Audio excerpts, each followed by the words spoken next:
Hi, and welcome back to Johnny Bill's Pharmacy World. I'm your host, Johnny Bill, and today we're going to talk about mail order pharmacy, which is unregulated greed. I did a video called PBM's Masters of Greed, and now I'm going to talk about just one aspect of one of their dirty tricks, and that's mail order pharmacy. And it's a bad thing. And I hope you'll learn a little something from this video today. I'd like to dedicate this video to Loretta. Loretta is taking up the fight against mail order pharmacy by the PBMs because she had one of the worst scenarios that can ever happen to anyone, and that's her child was harmed.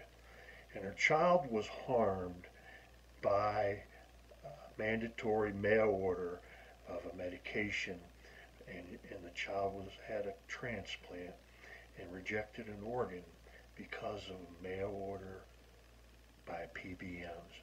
That's right, a PBM hurt a small toddler with a liver transplant, and she's taken up the fight. And so I dedicate this video to you, Loretta, and I hope that we get more soldiers in this fight. So anyway, all this was done to her kid in the name of making a buck. And there are people that tell Loretta on Twitter that, oh, this is just the way it is, and get used to it. And to all those people out there, the first thing I'd like to tell you is that I wholeheartedly say, think again if that was your kid or your grandma, okay? And get wise and logical is my advice to you. Mandatory mail order hurts patients and denies freedom. And if that's what you support, you got a much bigger problem than you realize, and I hope you get help someday. So, moving right along, mail order pharmacies are all owned by the PBMs, okay? And this makes them just another PBM racket, okay? So, mail order pharmacies that are owned by the PBMs, there are none that are not owned by the PBMs. So if this was a legitimate market, my first point is, don't you think there'd be other players in that market? Darn right there would be. So from the get-go, it's established that mail order pharmacy is rigged. It's a rigged business practice to make the PBMs more money, and that's all it's about, plain and simple. They're either mandatory, which means you got to do it, or they use a deeply discounted or free copay, which means that you're enticed so much that you can't afford not to do it. So at the basis, we're talking about no choice. The other thing that makes them dangerous is that they're above the law, okay? The pharmacy regulations in the various states are the law of the land, and they're enforced by the state boards of pharmacy for the protection of the public. So why don't PBM mail order pharmacies have to comply with these state laws that oversee the pharmacies where the prescriptions are being mailed to in those various states? The answer is the root of all evil, which is the love of money, okay?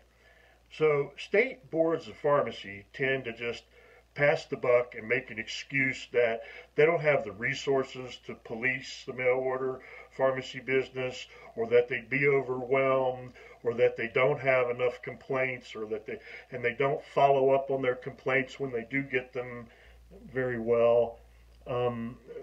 Obviously, things could be done better by the state boards of pharmacy. I'm not condemning them. They've got a tough job, but they could do better at policing the mail order industry. There's no doubt about that. So there's also what you got to look at with the State Board of Pharmacies is they have ties to the insurance industry.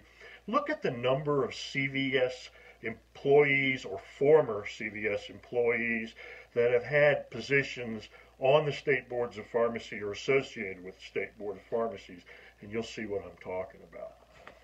So, first, I'm going to tell you a series of stories today. And the first story is about my refrigerator at Family Pharmacy.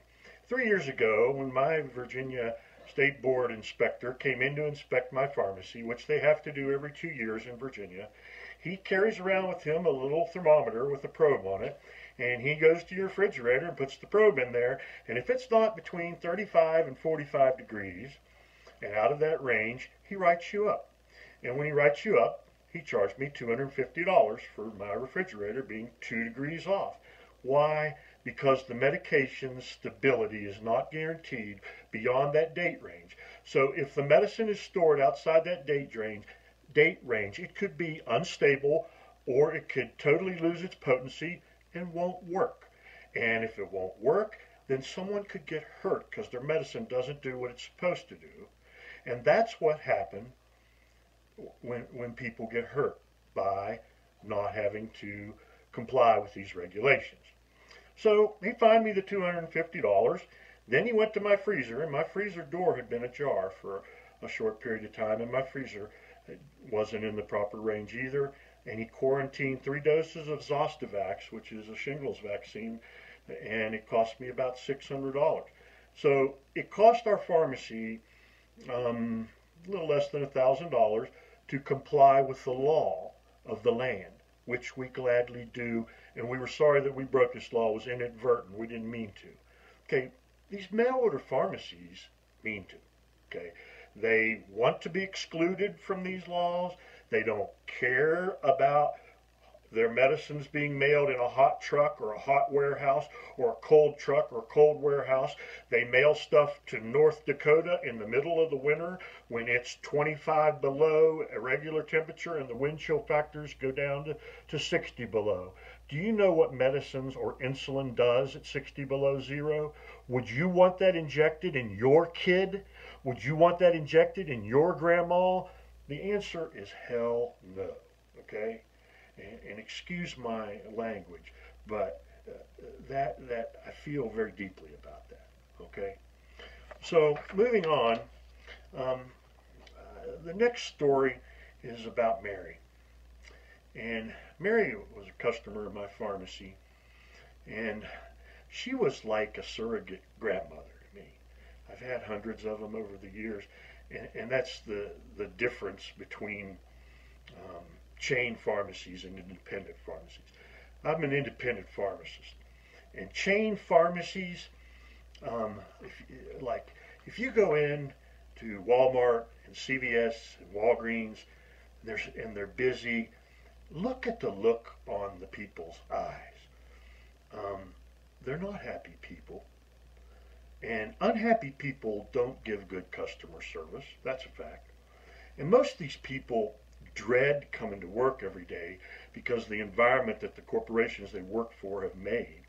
So they hate their job. They won't admit that because they have to have their job. And so they're miserable. And miserable, unhappy people are not the type of people you want waiting on you. At least I don't anyway. And that's not the type of people you want waiting on your grandma or your kid or someone in your family. Straight up. So we're family pharmacy, and we treated you like family, and I looked forward to coming to work every day. And Mary was one of the people that I looked forward to seeing. I gave Mary her B12 shot once a month. I marked it on the calendar for free. I never made a thing on it. I helped her. She came in to get her hair done. I helped pray for her. We would have fun talking to each other. Mary had problems. Mary had a guy come into her kitchen one day. She got up and there was a dude with a leather jacket in her kitchen going through her cupboards, robbed her, and left. Her grandson took up residence in her basement and was drinking beer and doing drugs. And she didn't know it. Went down there and found him. She'd come and tell me all these things, and I'd tell her what to do. Some guy came in to remodel her kitchen, And she wrote him a check for $1,300. He went out the door and he never came back. I said, Mary, please, don't ever do these things.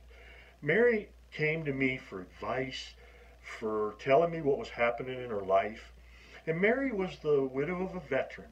So she had Department of Defense, TRICARE, mandatory mail order for her insulin. I gave her insulin. She was diabetic, and we delivered it to her house. My delivery guy was the only guy she ever saw sometimes for a month. These are lonely people, of which my delivery guy and when she come into the pharmacy are the only people that interact with them. They're sad and they're lonely, and it speaks to the way this country and society is. It's sad. But anyway, so I was filling her insulin all the time and delivering it, and she was doing fine. Well, then we filled it twice or three times. They went mandatory with Express Scripts mail order on the insulin. Lo and behold, Mary quit taking her insulin, didn't tell me. It didn't get delivered several times. She called and didn't know to order it. I would order it for her. They would not send it. And this happens all the time with mail order outfits. They say they're going to do something. They don't do it. They're not good at keeping their promises. They say they can do this and they don't. And they left it on the porch once. She didn't know it was there. They never rang the doorbell. Anyway, Mary quit using her insulin. Her blood sugar ran up to the 400 to 600 range for a long period of time.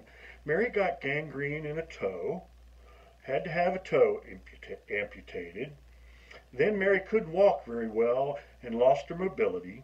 Then Mary ended up in a nursing home, and in about a year or so, Mary went to be with the Lord, which is the best place for Mary because society didn't treat her very well, and certainly neither did Express Scripts mail order, and they contributed to killing her, in my opinion. These are the type of stories that happen across America, unfortunately, a lot. And there's hundreds of them. And that's why I'm talking to you today. We need to fight this, America. Mail order pharmacy is a scam. And so I've had my own prescriptions that were supposed to be mailed to me, not mailed to me, and they mailed them somewhere else and then got in an argument with me and said, yeah, we sent it. I said, no, you didn't. They sent it to the wrong address. It got wet and the pet capsules stuck together. This was stuff that was helping me stay alive. It's happened to me. I had an infection a month ago. I went to go get a Levaquin prescription, an antibiotic to keep me from getting pneumonia, because I've got fibrosis, and if I get an infection, I'm in trouble, and so I have to stay ahead of it. And when I feel one coming on, I went to go get the prescription filled, and lo and behold, my doctor had clicked the wrong line and sent it to Express Scripts Pharmacy, and I couldn't fill it at my local pharmacy, where I volunteer and help sometimes. You want to talk about frustrating? You want to talk about angry? I was angry. How in the hell excuse my language again, how in the heck did Express Scripts get a hold of my prescription and fill it? And then was holding it and told me it was processed, and it wasn't even processed. I had to call, and it took me a lot to get them to reverse the script and fill it at my local pharmacy. These things have happened to me, and I know they happen to regular people every day. There's a friend of mine who owns a pharmacy. Humana's mail order pharmacy is notorious for causing problems. He had a patient that they couldn't afford to fill her test strips, so all she wanted to do was get only her test strips transferred for her pharmacy and mail them. And the Humana mail order pharmacy called, asked for a transfer of all her prescriptions, filled all of her prescriptions without her permission. Then when the pharmacy went to fill her prescriptions, they couldn't fill them because they'd been filled, and they say they'd mailed them, and they hadn't. And here this patient did without her medicine, a lot of it, and went through a nightmare because Humana's mail order pharmacy didn't do what it said it was going to do, did more than it said it was going to do without the permission of the patient, which they do all the time as a matter of business practice. This wasn't a little accident by Humana. Humana purposely took all this woman's prescriptions from her pharmacy without her permission. It's a denial of freedom. It's a denial of choice. It's the way they do business every day. it's like their corporate motto. It's we don't care what we do to people in the name of making a buck. That's their motto, folks. And that's what we're here to fight today. So if you're listening to me, hello. So if you're listening to me out there today, I want you to keep in mind that this could happen to you. It could happen to somebody in your family. Okay? So fight the PBM mail order system. Call your employer, call your representatives in Congress and state, and tell them that you want the freedom of choice. Let's stop mail order. Let's stop people being harmed. Okay?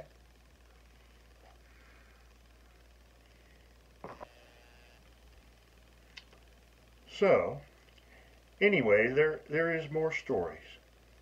And I've had a pharmacist friend whose wife lost a baby because she didn't get an anticoagulant that she needed that was non-formulary. There are more horror stories around this country about these mail order pharmacies than most people realize, and that's why that we're talking to you today.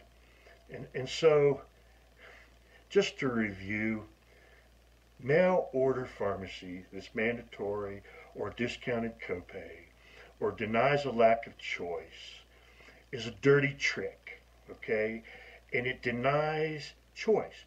That denies freedom. This is a free country. America was founded, democracy was founded on freedom.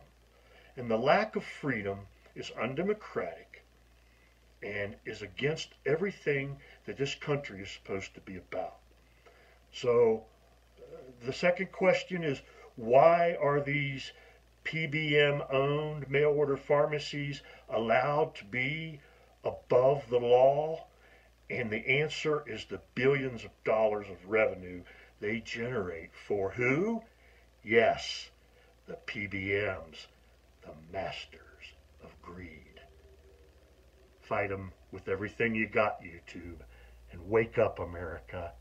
We need to just get rid of the PBMs. I'm signing off from Johnny Bill's Pharmacist World for now, but I'll be back. God bless and take care. Bye-bye.